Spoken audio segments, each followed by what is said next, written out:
One former child actor is reaching out on social media hoping to help another.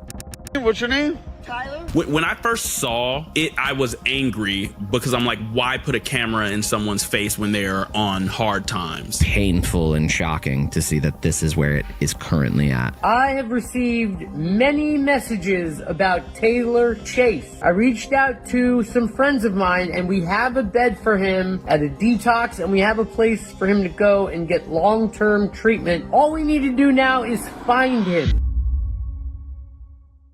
No warning ever appears before a child star begins to fracture. There's no announcement, no single moment where everything clearly turns. What happens instead is quieter. A face you grew up watching keeps appearing in your feed, and the videos still surface with comments flooding in like nothing's changed. On the surface, nothing looks broken, but behind the scenes, the person who once felt familiar starts shifting in ways that aren't immediately visible. That's how this story begins. Because the most unsettling part of Tylor Chase's fall isn't what people are arguing about now. It's how long everything looked fine while something else was happening underneath. For years, Tylor Chase fit cleanly into the child actor formula with polished presentation and confident performances. He played a character designed to feel familiar, even when he made viewers uncomfortable. Martin Qwerly wasn't chaotic or rebellious, and he didn't rely on shock value. That's why his presence felt sustainable. He played the anxious kid, the one who talked too much, who treated every minor problem like the end of the world. And for a generation of kids watching Nickelodeon in the mid-2000s, he felt uncomfortably real. Childhood stardom doesn't just create memories, it reshapes the person living inside them. And that's where the real story starts. Let's go back to 2004. Nickelodeon is dominating children's television with shows like Drake and Josh, Zoe 101, and Ned's Declassified School Survival Guide becoming cultural fixtures. Kids across the country rush home after school to watch them. Ned's Declassified runs from 2004 to 2007, with Devin Werkheiser, Lindsay Shaw, and Daniel Curtis Lee as the main cast. But the show also features a rotating group of side characters, and one of them stands out. Martin Qwerly, played by Tylor Chase. What am I gonna do? Have you heard of the Forger? How do I meet him? Get a box of coconut macaroons. That's how he likes to be paid. Go to the lunchroom bulletin board. Is a character built around anxiety and overthinking. He treats social situations like emergencies and overwhelms people with constant talking. Other students actively avoid him. Before mental health language became mainstream online, shadows, they go after my soul. They try to take from me everything I've learned to love. A fairy and a romance dove. As I fall, I try to grab onto something. When it comes to ledges, I always think life meant nothing. I never jumped, but here I fall.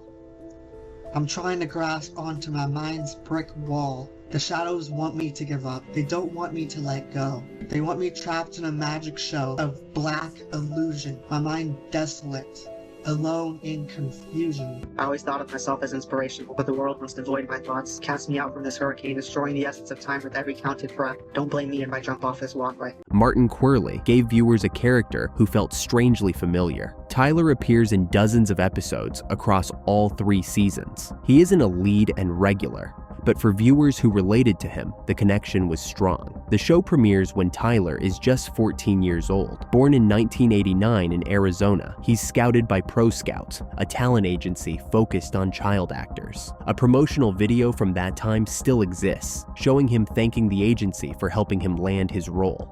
Well, now I'm on a Nickelodeon show. I'm a recurring character called Ned's Declassified, School Survival Guide. You can trust Pro Scout. They did it for me. Watching it now, knowing what comes later, feels unsettling. During this period, Tylor also appears briefly on Everybody Hates Chris, and later lands a small role in Good Time Max, a dramatic film directed by and starring James Franco. In 2011, he voices a character in the video game El Anwar, and then the credits stop. From the outside, this looks like a familiar story. A child actor works steadily for a few years, then disappears. But disappearing from the screen doesn't mean disappearing as a person. Between 2011 and 2025, there's a long stretch where Tylor's life isn't publicly visible. His living situation, his stability, whether he's receiving consistent help, none of it is clear. But he isn't completely completely silent. Tylor maintains a small online presence, posting videos and written material centered on mental health. He speaks openly about struggle and confusion, documenting his internal state rather than hiding it. This is important to understand. Awareness doesn't always mean treatment. Talking about mental illness doesn't guarantee stability or support. According to his father, Tylor was told he had bipolar disorder and schizophrenia around 2015.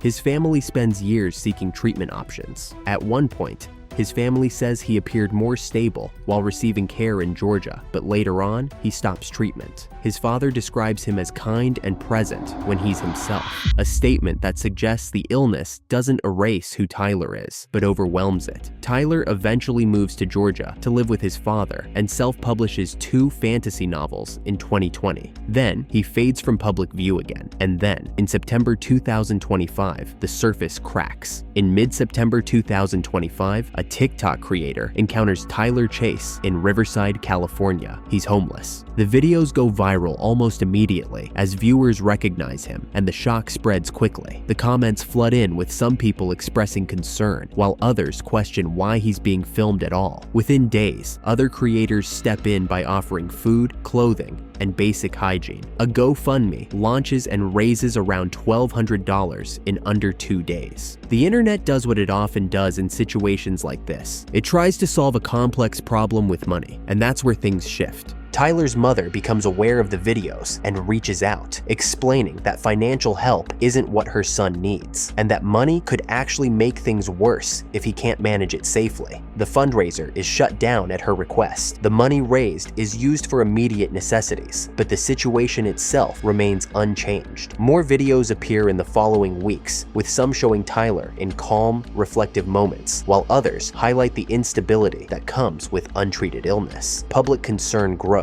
Tylor's former co-stars begin responding publicly. On September 24th, the Ned's Declassified podcast survival guide addresses the situation as Devin Werkheiser, Daniel Curtis Lee, and Lindsay Shaw speak about their concern. Daniel Curtis Lee decides to visit Tylor in person. He drives from Los Angeles to Riverside, buys Tylor food, helps him contact family, and pays for a motel room to get him off the street for the night. As a storm approaches, the reunion is emotional, with Tylor showing warmth and expressiveness, clearly still himself beneath everything else. But the next day, the motel room is severely damaged. That moment becomes a turning point. Good intentions aren't enough when illness overrides stability. Later that year, actor Shaun Weiss, who previously experienced homelessness himself, offers to help secure detox and long-term housing. An influencer helps locate Tylor and connects him with family and former castmates. When treatment is offered, Tylor refuses. That refusal becomes the central truth of the story. You cannot force help on someone who doesn't accept it. This isn't about judging Tylor's choices. The disturbing truth isn't individual failure. It's how easily a child's identity can become fused with performance. Local police in Riverside have said they interact with Tylor regularly and have repeatedly offered shelter, mental health services, and treatment. He declines. Legally, adults have the right to refuse care unless they meet strict criteria for involuntary commitment. This leaves families trapped, watching someone suffer, knowing help exists, but unable to enforce it. This isn't a failure story, it's a system story. Tylor Chase's situation isn't directly tied to specific Nickelodeon scandals, since Ned's Declassified wasn't part of the toxic environments revealed elsewhere, but the pattern of child actors struggling later in life is real. The documentary Quiet on Set exposed systemic issues at Nickelodeon, while other former child stars, Amanda Bynes, Jeanette McCurdy, Aaron Carter, faced similar struggles. Even successful alumni have questioned the long-term impact of early fame. The industry protects earnings, but doesn't protect identity. When the spotlight fades, there's often no structure left behind. There's one final discomfort. Would anyone have noticed Tylor without the viral videos? Awareness and exploitation often look identical online, since filming homelessness can create attention without creating safety, and helping can turn into content. That leaves viewers viewers with an uneasy question about whether we're witnessing help or consuming suffering, there isn't a clean answer. As of late 2025, Tylor Chase remains homeless in Riverside. Support exists, people care, and resources are waiting, but none of it works unless the person suffering can accept help. Tylor's story isn't unique, it's predictable. An industry built around extracting talent rarely builds systems to protect the people behind it.